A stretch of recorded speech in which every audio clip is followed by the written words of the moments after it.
Below is a single-scene story, fully expanded in well over 1,500 words, written in a cinematic, emotional style. The entire story takes place in one continuous moment, no scene breaks, no dialogue formatting, just one powerful unfolding scene. The denial did not arrive loudly. It came quietly, in the way humiliation often does, wrapped in politeness, disguised as procedure, delivered with a smile that never reached the eyes. The airport gate was alive with motion, a river of rolling luggage and impatient footsteps, yet in that moment everything seemed to slow as the boarding agent's hand hovered over the scanner and then stopped. The woman standing before the counter had already extended her boarding pass, her posture calm, her expression composed, the kind of stillness that comes from years of learning not to react too quickly. She wore a tailored navy coat, simple gold earrings, and carried herself with a confidence that did not seek attention. First-class boarding had just been announced, and she had stepped forward with the rest of the small group, blending in without effort. But something in the agent's eyes shifted the instant the name appeared on the screen. There was a pause, too long to be accidental. The agent's fingers tapped the keyboard once, twice, then stopped again.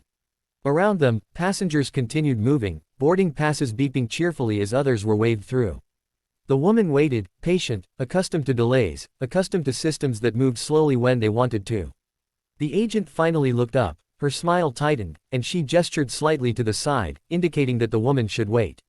No explanation was offered, no apology, just a subtle redirection, as if this were the most natural thing in the world. Minutes passed. The first-class line thinned. A man in a wrinkled blazer was waved through without hesitation. Another passenger laughed with the agent, exchanging small talk, then disappeared down the jet bridge.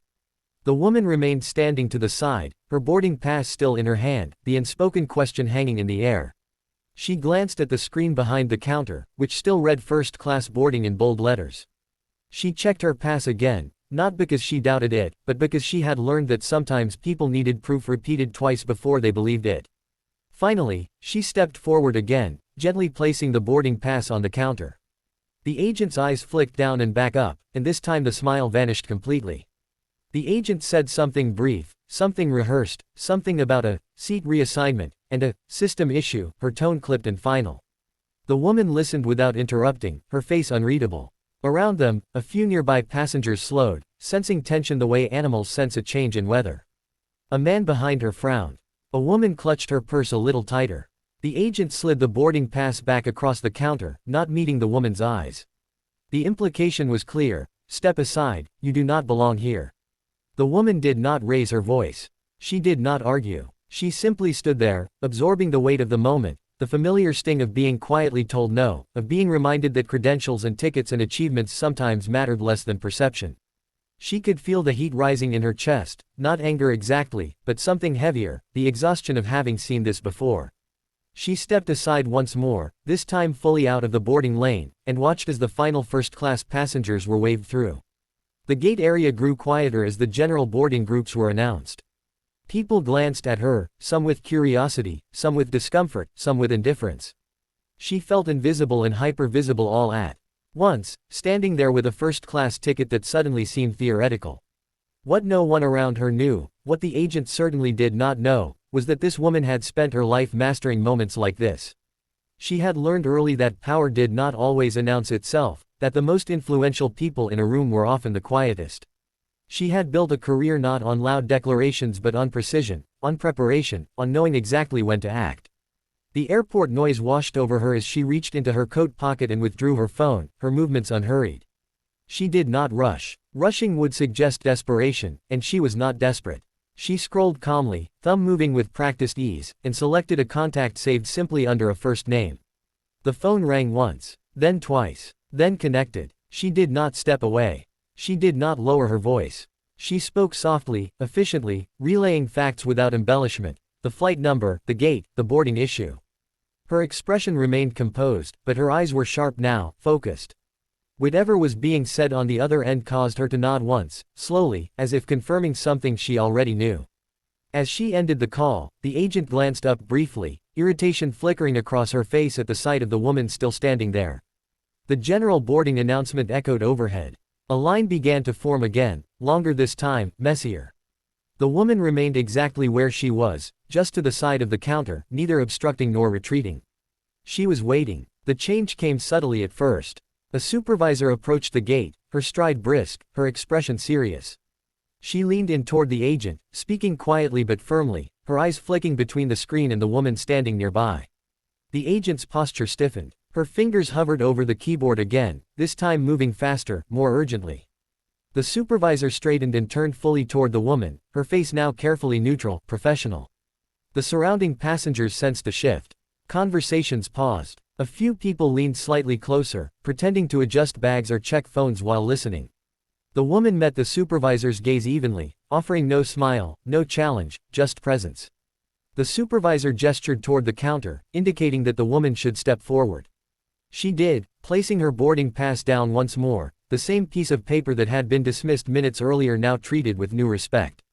The supervisor scanned the pass herself. Her expression changed, not dramatically, but enough. A subtle tightening around the eyes, a brief inhale. She glanced at the agent, then back at the woman. Something unspoken passed between them, a recalibration of assumptions. The supervisor nodded once, then turned to the agent and said something that caused the agent's face to flush, color rising quickly up her neck.